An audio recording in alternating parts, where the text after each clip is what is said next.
A paz esteja convosco. Meu nome é Paulo César Ribeiro. Eu sou o pastor da igreja Semente de Vida e estou aqui para ministrar para você o módulo Jesus de Nazaré. Eu sou formado pela Sociedade de Estudos Bíblicos Interdisciplinares, como você foi formado pela CEBIT, tive o prazer de estudar com professores que pregam realmente e ensinam a palavra de Deus. E agora eu tenho o privilégio de estar aqui na tua presença, podendo estar te ministrando com você este módulo. Vamos orar? Senhor, em nome de Jesus, quero colocar na tua presença, Pai querido, esse módulo que estaremos fazendo. Quero pedir que, apesar da distância, nós possamos, Pai, interagir. Que o Senhor possa, através do Teu Espírito, transmitir os ensinamentos, transmitir os conhecimentos ao meu irmão, à minha irmã que assiste esta ministração, Pai. Peço que o Teu Espírito Santo nos oriente em todas as coisas, porque não há nenhuma capacitação em mim, ainda mais num formato digital, Pai, que fica muito mais difícil, porque não há interação com as pessoas. Peço que o Teu Espírito Santo possa suprimir toda e qualquer dificuldade, toda e qualquer falha, para que tudo seja feito conforme a Tua honra, glória e louvor. O livro que você terá que adquirir é o livro O Jesus Fabricado, da editora Cultura Cristã. O autor é Craig Evans. O nome do livro chama O Jesus Fabricado. Esse livro vai ter que ser lido, ele faz parte do trabalho que você vai ter que apresentar. O resumo é um resumo capítulo por capítulo. Você vai ter que fazer esse resumo em até 3 páginas. Páginas frente e verso. Então são frente, verso e frente. São 3 páginas, não são 3 folhas. Você coloca o seu nome e no final do módulo você tem que estar entregando isso como uma das formas de avaliação do seu módulo. Esse livro ele tem que ser adquirido e além desse livro nós vamos estar passando textos complementares através da internet, além desses vídeos que nós vamos estar gravando.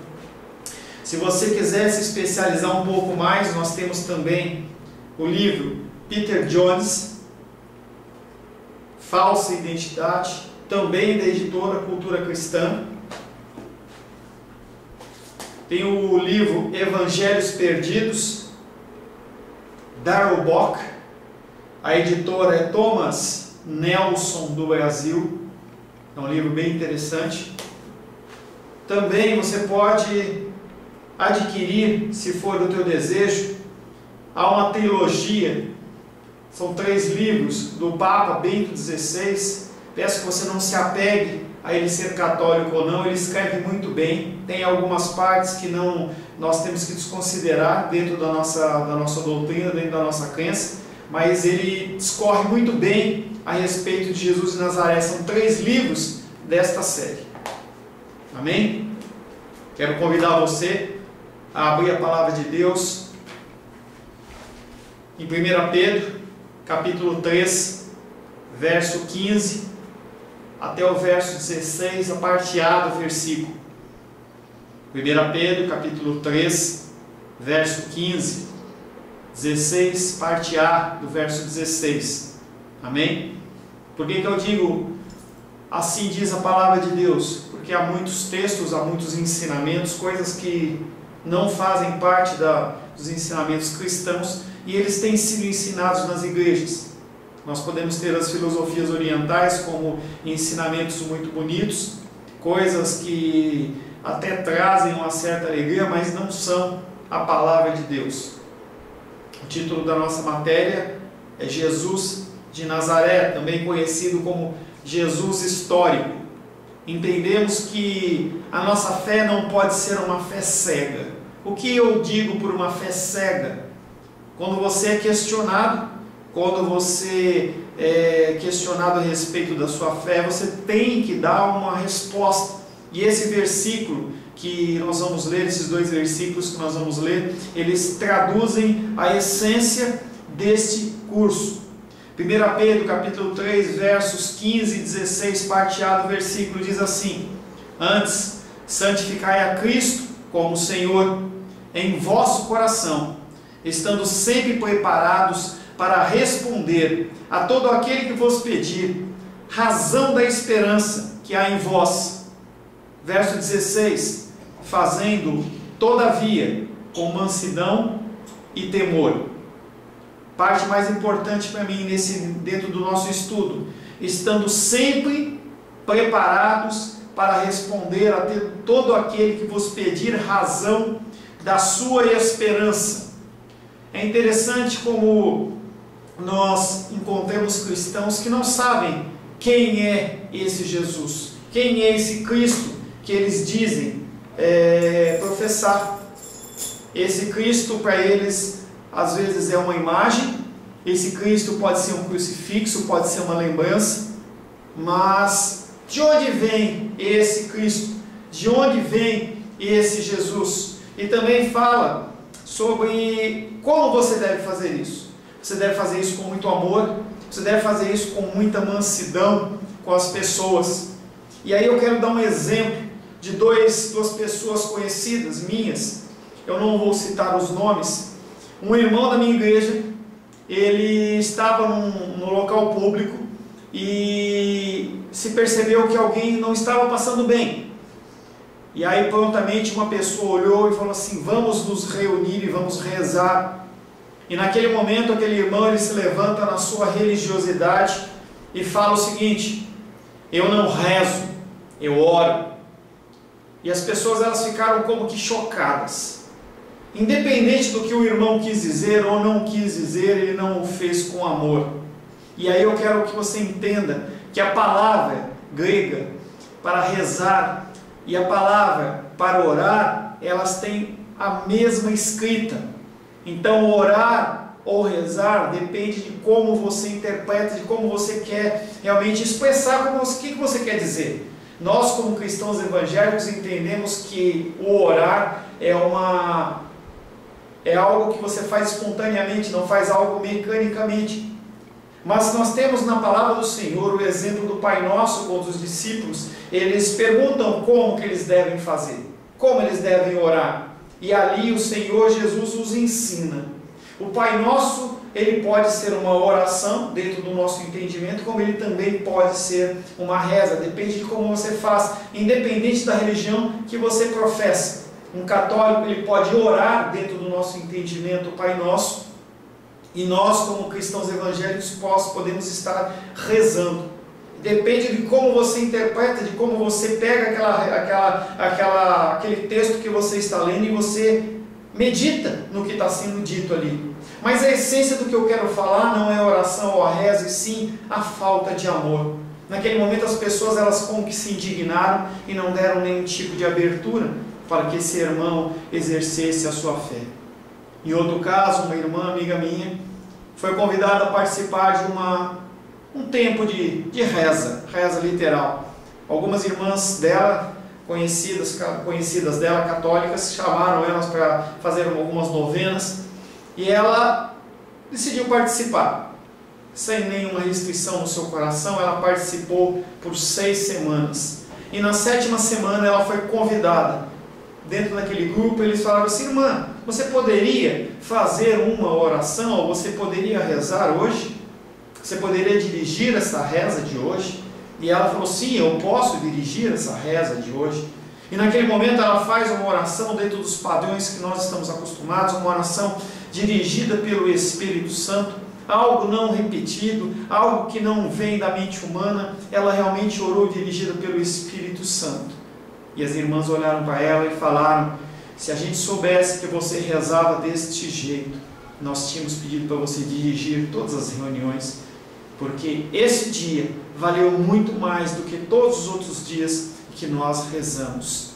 Aquela irmã, ela teve uma oportunidade de demonstrar o amor, de falar da sua fé, de falar da sua crença, e ela o fez com amor. Esse texto que nós lemos de 1 Pedro, ele reflete em parte o texto de Mateus capítulo 28, eu peço que você abra, Mateus capítulo 28, versos 18 a 20. Mateus, capítulo 28, versos 18 a 20. Não estranhe porque eu não abro a minha Bíblia, é porque eu já tenho esse texto aqui para facilitar, para que a aula fique mais rápida e eu não fique perdendo tempo procurando o texto. Mas eu gostaria que você procurasse esse texto para você acompanhar. Não se fie apenas no que eu estou falando, confira na palavra como os bereanos faziam. Mateus 28, versos 18, 19 e 20 diz o seguinte: Jesus, aproximando-se, falou-lhes dizendo: toda a autoridade me foi dada no céu e na terra. Ide, portanto, fazei discípulos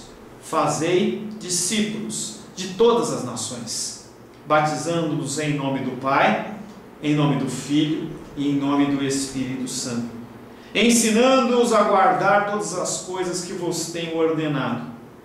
Eis que estou convosco todos os dias, até a consumação do século.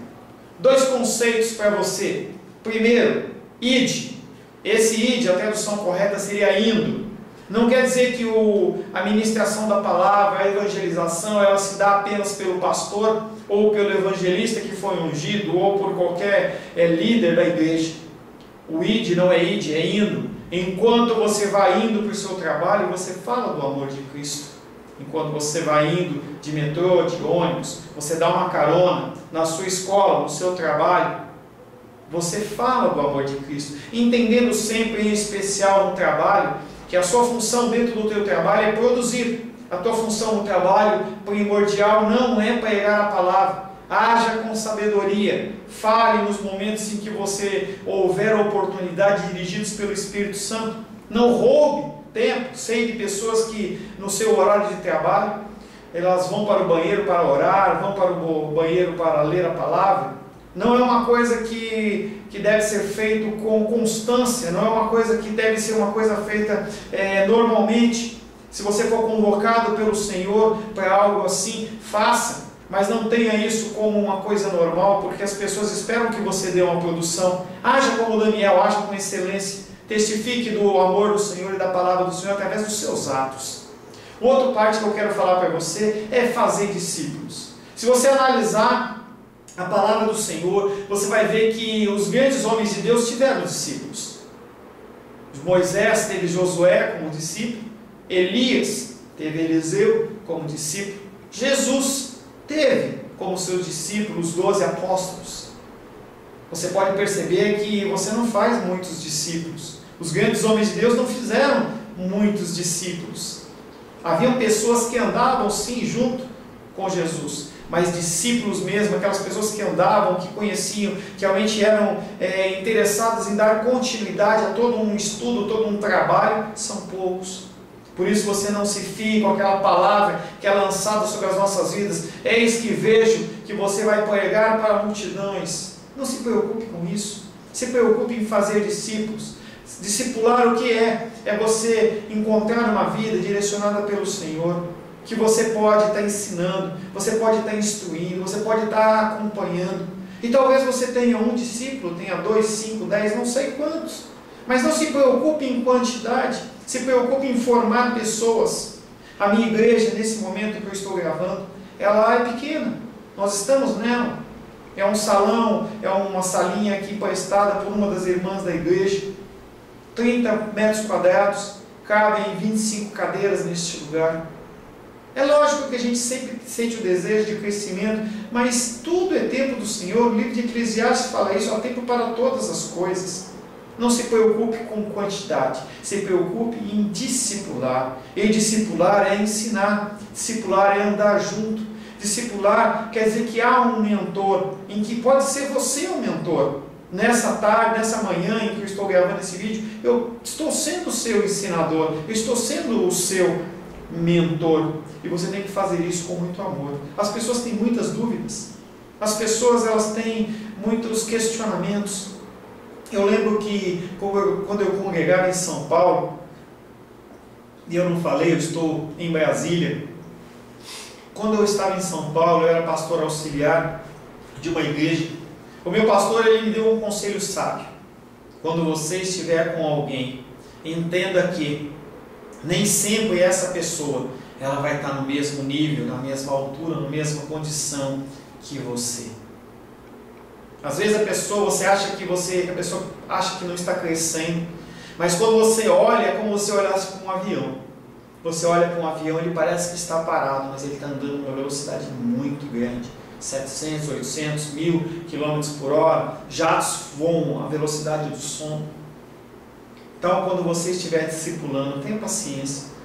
Lembre-se sempre de onde você foi tirado. O teu destino, sem Cristo, era o inferno. E através da graça, através da misericórdia dele apenas, não dependeu de você. Você não tinha capacitação nenhuma. Entenda que você era morto, você era pecador, você continua pecando, mas há o sangue do Cordeiro. O sangue do Cordeiro, que é aquele que cobre uma multidão de pecados. Então, quando você estiver tratando com as pessoas, tenha paciência. Fale uma, fale duas, fale quantas vezes forem necessárias. Nós temos a responsabilidade de dar uma resposta adequada a esta pergunta: quem é Jesus? A nossa fé não pode ser burra. Se você pegar, por exemplo, os Testemunhas de Jeová, é uma seita que se diz cristã. Não vou falar dela, não é o objetivo, mas lembro que certa vez estava na minha casa, tocou a campainha e eram 2 Testemunhas de Jeová. Eles andam normalmente uma pessoa mais estudada, junto com um aprendiz, discípulo. Estão fazendo discípulo, mas a motivação é errada, infelizmente. E eu saí, permita-me usar o termo errado, eu saí para fora, e eu saí fui até o portão, abri para eles, eles começaram a me explicar a doutrina deles, mas antes que eles começassem, eu falei, vamos orar. E eles já se sentiram incomodados. Os Testemunhos de Jeová não oram, eles não creem nisso. Eles têm uma cartilha que eles têm que seguir, e aquela cartilha eles sabem muito bem. E eu sei que eu já tinha um pouco de conhecimento bíblico, e eu comecei a conversar com aquele homem, e ele falou de um texto, eu citei uma referência daquele texto, ele falou, vamos voltar para esse texto, e eu percebi que ele começou a se perder, ele começou a se enrolar, e naquele momento, o líder dele, que parecia que também não estava tão preparado assim, se deixou, entre aspas, enrolar por mim. Eu pude estar falando da palavra do Senhor, falando do amor do Senhor, citei textos bíblicos, e olhei para eles e falei assim, eu me alegro por vocês estarem falando a palavra de Deus. Lógico que eu sei que eles não estavam falando da palavra de Deus, mas eu falei assim, quando vocês passarem aqui, me chamem. Como seria bom. Lógico que eles nunca mais apareceram. Como seria bom se nós tivéssemos o zelo pelo serviço evangelístico dos Testemunhas de Jeová. Quão bom seria se nós tivéssemos o coração voltado para o próximo, como os espíritas, independente da motivação deles. Como seria bom se nós estivéssemos dispostos a morrer pela nossa fé, como fazem os muçulmanos. Você foi escolhido pelo Senhor. Você está aí ouvindo, você está assistindo. Deixe-se emocionar, deixe-se sentir a presença do Senhor. Conceitos equivocados. Fé cega. Nós temos que crer apenas. Nós não podemos questionar. Talvez você esteja numa igreja, talvez os seus ensinamentos sejam, você não pode questionar. Você não pode levantar questionamentos, você tem que simplesmente aceitar. Lembro certa vez, numa igreja que eu congregava, estava numa reunião de líderes, e o pastor que estava, era o pastor não sei se era do estado, mas acho que era da cidade de São Paulo inteira. Ele de altar, ele ministrou uma palavra e ele falou assim, irmão, quando você for chamado para algum ministério, para com isso que você tem que orar.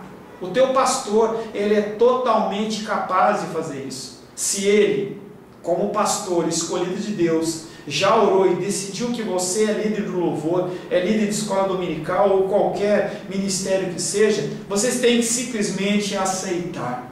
Isso não existe, meu irmão. Isso não existe, minha irmã. Nós temos que estar sempre perante o Senhor. Nós temos que estar sempre perante o Senhor, buscando dele, a vontade dele, não a vontade do homem. Nós estamos aqui para fazer a vontade do Senhor. Hoje eu me vejo uma dificuldade. Eu dou aula, na qual eu aprendo também, e também completo o meu orçamento. Eu sou um ministro do Evangelho Tempo Integral. Eu larguei a função secular. Eu tinha em São Paulo uma gráfica, que quando eu fui chamado para o Ministério Integral, eu entendi que não poderia estar dividindo meu tempo em duas coisas, a secular e a espiritual. Eu não condeno quem não faz isso, mas o meu chamado foi para isso. E aí eu fico dividido entre dar aulas e estudar. Grandes cursos têm sido oferecidos e passam por mim, e eu fico com desejo de fazer, mas independente do que o homem fale, eu tenho que buscar o Senhor. Não busca o Senhor, entenda que você não tem que ter uma fé cega, você tem que dar razão da sua fé, como nós lemos no texto de 1 Pedro, capítulo 3, versos 15 e 16. Em 2 Timóteo, capítulo 1, 12, se você quiser abrir, 2 Timóteo, capítulo 1, verso 12, diz o seguinte: e por isso estou sofrendo estas coisas. Saiba que cristão sofre. Essa ideia, essa filosofia de que nós viemos aqui apenas para ser felizes, isso é coisa humanista, não é coisa cristã. Leia a Bíblia e veja os homens de Deus, se eles foram felizes dentro do conceito humano. 2 Timóteo 1,12, por isso estou sofrendo estas coisas, todavia não me envergonho, porque eu sei em quem tenho crido. Você sabe em quem você tem crido? Você sabe em quem você confia? E eu estou certo de que Ele é poderoso para guardar o meu depósito até aquele dia. Ele é poderoso, mas você crê nele de verdade? Para que você creia, não é simplesmente você ter levantado a sua mãozinha, ou você ter se emocionado num dia, ou ser batizado. Você tem que ter esse crer dentro do seu coração. Você tem que ter essa certeza. Você tem que ter essa certeza que não pode ser mudada, não pode ser abalada, como o apóstolo Paulo. O apóstolo Paulo, que sofreu, foi apedrejado, passou por naufrágios, foi açoitado, foi picado de cobra. Esse homem passou por tudo, passou fome, passou sede, mas ele sabe em quem ele acredita, ele sabe em quem ele tem crido. João 8,32 diz: e conhecereis a verdade vos libertará. A verdade, ela está disponível para você. Alguns até leem, alguns sabem de cor. Eu conheci um pastor que ele conhecia a Bíblia de cor, era uma coisa linda de se ver. Falava, Naum, capítulo tal, verso tal, ele lia, ele declarava coisas que a gente tem dificuldade de encontrar, porque é um profeta menor, pequenininho. E se você não tiver várias Bíblias, fica mais difícil ainda, porque você não consegue saber esse monte de comentários, muitos deles que nem são cristãos estão na Bíblia, é difícil de encontrar, mas aquele homem sabia a Bíblia de cor. Mas há pessoas que sabem de cor e não vivem nada, ou seja, não tem validade nenhuma. Se você tem a verdade, se você conhece ela e você vive, ela te liberta. Também só conhecer a letra não faz diferença nenhuma. Romanos 12:1 diz: rogo-vos, pois, irmãos, pelas misericórdias de Deus, que apresenteis o vosso corpo por sacrifício vivo, santo e agradável a Deus, que é o vosso culto racional. Você tem culto ao Senhor com a sua mente. Cultue com o teu coração também, se emocione, chore na presença do Senhor. Eu lembro que quando eu me converti, só dele falar qualquer coisa eu já chorava. Não perca isso, não perca esse sentimento, mas use a tua razão, use a tua mente. Saiba que o Senhor, Ele não criou Coca-Cola, que todas têm que ser igual. Você tem que demonstrar o amor do Senhor, a graça do Senhor.